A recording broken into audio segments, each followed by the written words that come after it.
Hey, good morning folks. What I wanted to do today was shoot this quick intro video to this new series that I'm going to be doing.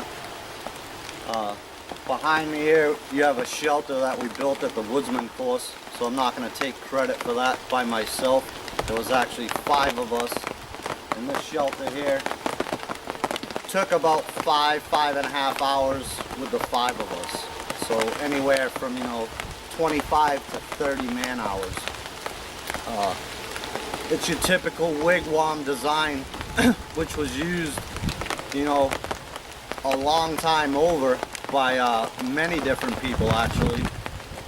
And it's one of the easier ones to construct as far as natural shelters go, opposed to, your teepee designs, or wiki-ups as they're called in the bushcraft community, or some type of trapper's cabin or something like that, which I plan on doing in future videos.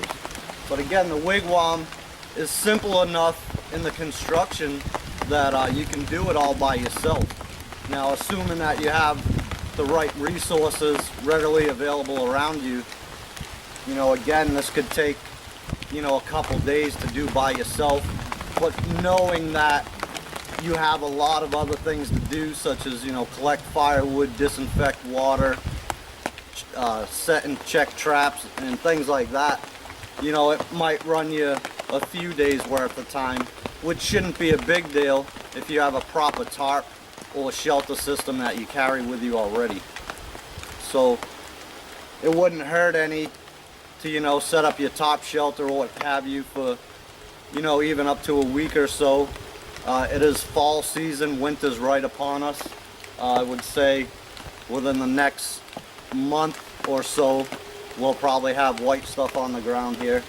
But again, it'd be quite feasible to stay under that tarp shelter for a week or two while you construct something like this that's more long term. So I'm going to give you guys a quick walk around. We'll take a look inside and see how it's holding up. This thing's been up a little over a week, I guess now. And it's actually not too bad off. All the debris you see on top, 90% of that is weaved into the frame in a shingle type fashion, so it sheds the rain. It needs a lot more debris to be long term, but again, that's easy to do where it's fall time. It's that time of season where you can just grab a makeshift rake from a sapling that you've made, rake up some big piles of leaves, and just start dumping them on top of this thing. And it's not real strenuous work. It'll just take you a little bit of time. So it's been raining all night. It actually rained pretty good early this morning. It's still raining now, and this thing's actually held up, without all the debris that it actually requires, pretty well. So again, we'll take a quick walk around. I'll show you guys what's going on, and then we'll talk a little bit more on what's to come in the series. Stay with me. So I moved to the handhold method here, so bear with me if it gets a little shaky here. But there you have the door. Obviously there's a little overhang off the front just to give you a little bit of room to get in there and get dry right by the doorway. My intent for that after the fact is either some type of rawhide door or something of natural material like a grass mat or something like that that can be rolled up. So again, this needs a lot more debris on it to serve as insulation and as waterproofing. I've built a natural debris shelter several years ago and spent quite a few nights in that, and was perfectly warm and dry even without a fire. And we'll talk a little bit more about that here in a minute. So it's a pretty good sized shelter. I can stand up and my arms fully extended on the inside. I can touch the ceiling, but there's plenty of room in there. This thing will sleep, up to 4 people pretty comfortably with all their gear. Side view from the back side and the other side. So I don't have a headlamp or a lantern or anything with me, so we're going to move inside and hopefully you guys will be able to see this, but we'll just see. Alright, so here we are inside. There's the door, obviously. But as you can see, it needs a lot more debris. You can see the various light coming through in spots. You know, some little pinholes down there and what have you. I did put we put a ring at the top. I'll get to that there in a minute.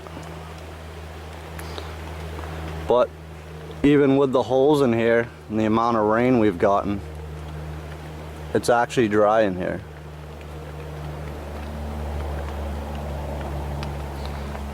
So all that you see there on the inside, that's all dry. And the only wet spot really that I see is right there on them leaves. And of course, it's right under that. So I mean, that's not too bad. Not too bad at all. So moving forward in this series, and hopefully you guys can see me here. I won't be able to know till I edit the video back, but the plan for this series is to show kind of that long-term aspect of things, you know. To think that you're gonna go out and make it through the winter and just sleeping under a tarp is kind of fairy tale in my mind. Not that it's impossible, because it's certainly not, but the amounts of firewood and stuff that you're gonna have to burn, you know, cut, split, whatever it is, to keep you warm through the winter with a tarp, just proves to be, you know, too much work. There's a lot of other things that have to be done, and you can't spend, you know, 90% of every day just dealing with firewood and that kind of thing. So you're gonna need to make some type of permanent structure, you know, to make it comfortably through the winter. In this particular shelter, I personally wouldn't have an open fire in here for safety reasons, obviously, but you very well could. You know, you just got to keep it to a real minimum, and once all the debris on this type of natural shelter, it's going to hold the heat really, really well, so you don't even want to or need a big fire at that point. So that will cut down drastically on your firewood gathering.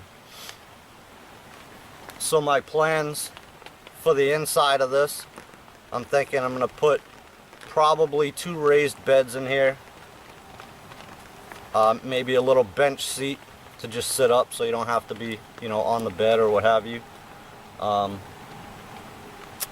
not going to spoil all the fun. I'll kind of leave you guys hanging at this point, but I definitely have some other things in mind, and actually on the way to me to make this a bit more better of a setup, if you will, a little more long-term. And then as far as videos moving forward beyond, you know, improving the structure, you know, the debris, the raised beds and that sort of thing, we're going to build a little area outside the shelter as a work type station.